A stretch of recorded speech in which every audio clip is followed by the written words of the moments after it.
So I'm going to repot this Brazilian rain tree.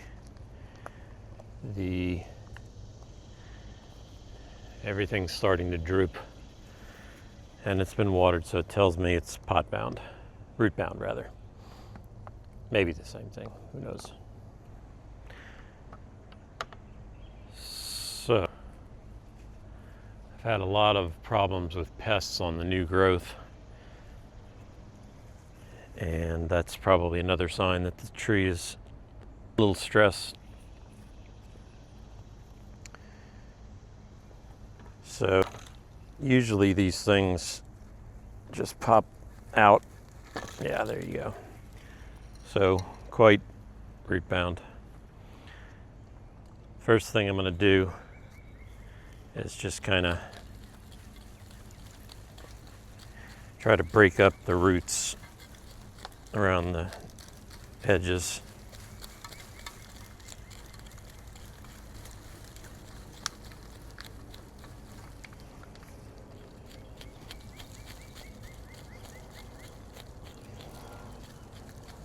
So all this stuff is going to come out.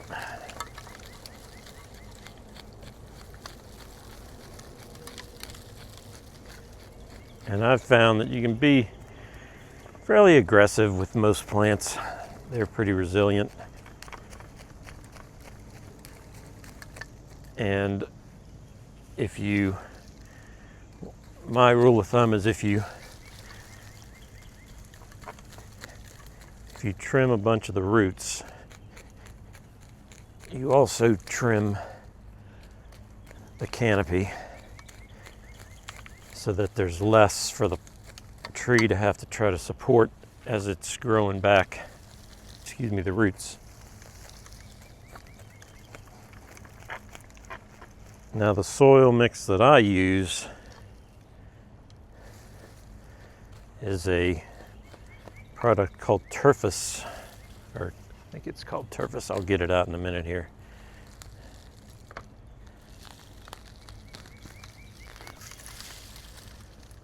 Get rid of that. And I just try and break up the soil at the top.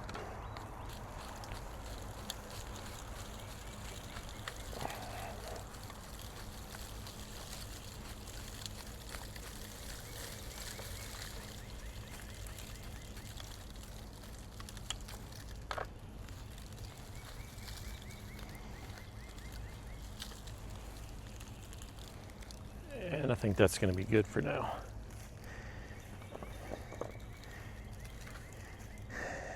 And the base of a lot of my soil is basically this Turfus. I think that's what it's called. Let's see what it's. Yeah, Turfus. Turfus Athletic. And it's basically the stuff they put on baseball fields. Let's see if I can get a good shot. So that's the stuff they put on baseball fields. And I basically mix this with some organic material. There's also some clay pellets in here that, so I want to try to get most of the organics out. So I'm just left with the Turfus. And I'm going to use a bucket to mix the soil, which I got to go find my bucket.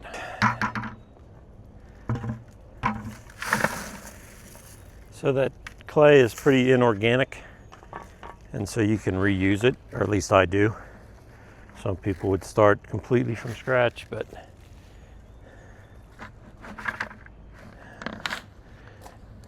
and I'll add some from the bag. Oh, look at that, it's got a hole in it. That's always a problem. So I'll have to put that in a new container. But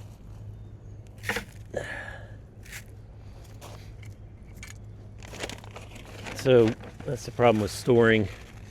If you leave this stuff out, it gets subject to UV.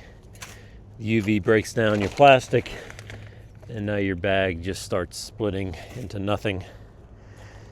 So I'm gonna have to put that in a bucket maybe and put it in the greenhouse so it's not got as much exposure to UV. So now I'm gonna add some just organic soil.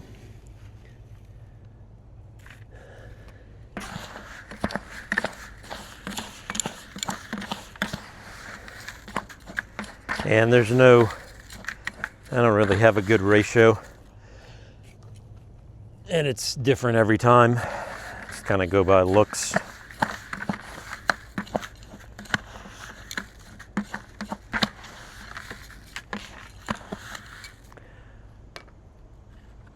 And most people will secure it with some of that bonsai wire, the copper wire, which I may actually do now that I think about this. I mean, I didn't last time, and I just kind of let, because it sits in the greenhouse place where it doesn't get knocked over necessarily, or, you know, I don't knock into it, so it's not gonna fall out. But I'm gonna go ahead and grab some of that wire to secure that down a little bit better. So let's see.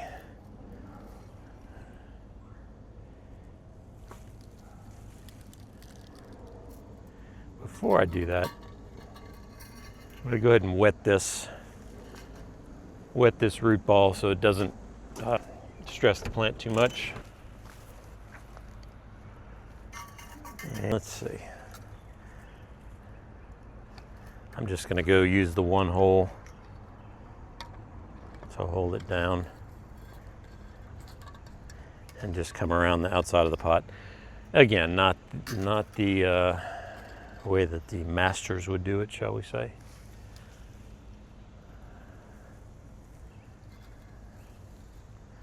So I'll come here and I'm just going to go around. And like I said, I just need something to keep it from falling out of the pot.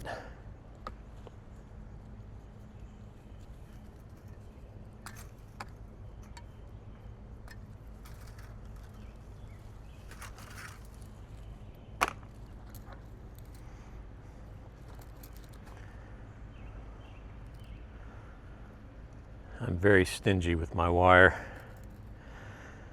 because being retired, I'm on a fixed income, and that makes me cheap.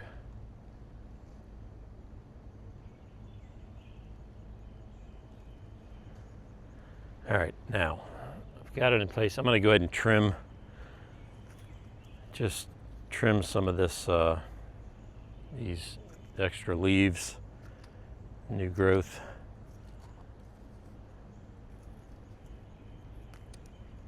I'm going to trim some of these larger ones at the top.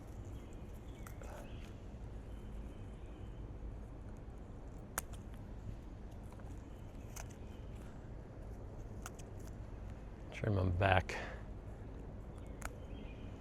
And this is just so that the tree doesn't have as much to support as it's growing back those roots that I just trimmed. I'm trimming this grass. And again, squirrel.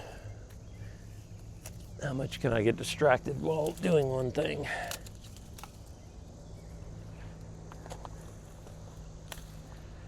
Okay.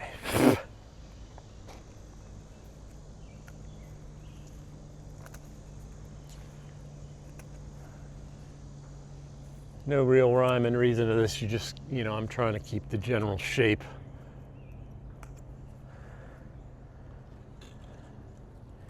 And trim out any dead branches going in the wrong direction, etc.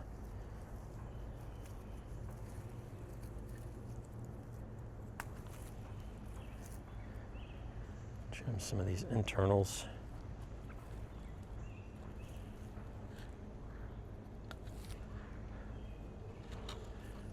I need to get one of those cool spinny things that I always see those bonsai guys. They have a spinning tray that they put the plant on that you just kind of hand spin it.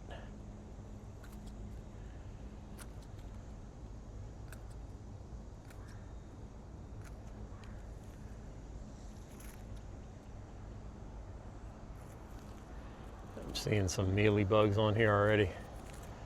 And again, whenever a plant is stressed, that's when the bugs come in and do their damage. So I'm a little late in getting this guy.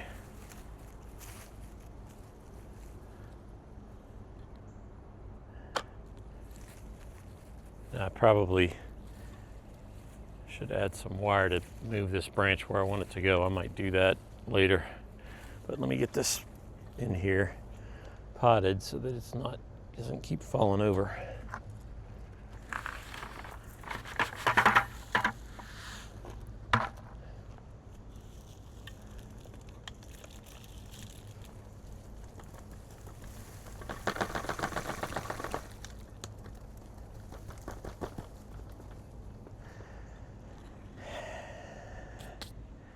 And you want to, if you've got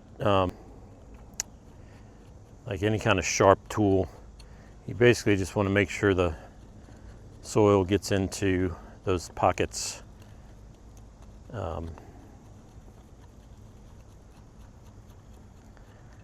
So that there's not big air pockets in the root ball.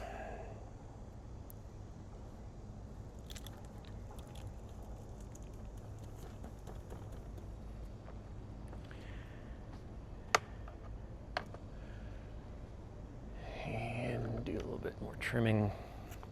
So a lot of this new growth, it was suffering and it's probably going to die anyway, so I'm just going to go ahead and cut it off.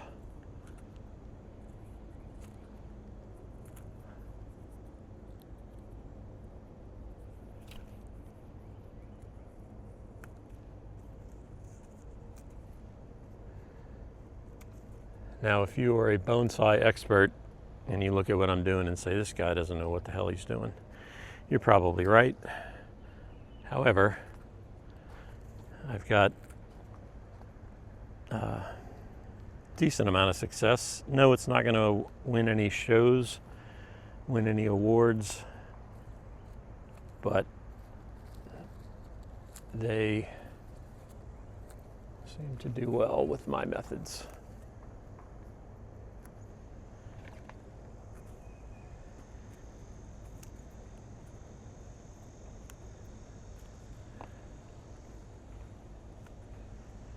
If you're ever in North Carolina,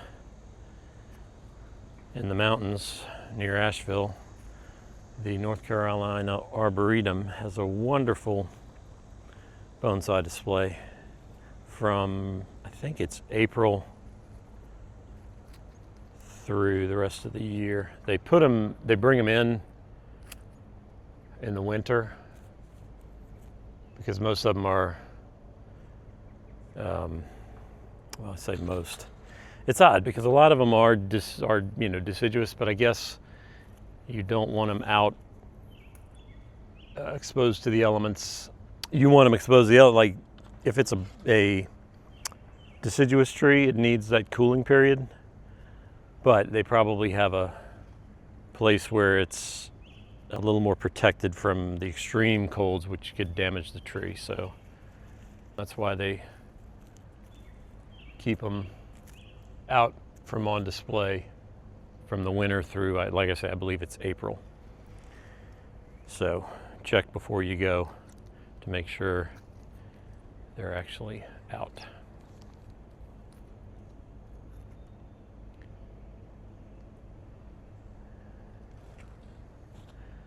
All right, I'm good with that. And hopefully this thing will start recovering and I can stop spraying it with these, because I've had just aphids, mealybugs, you name it. It finds a weak tree and it goes after it. So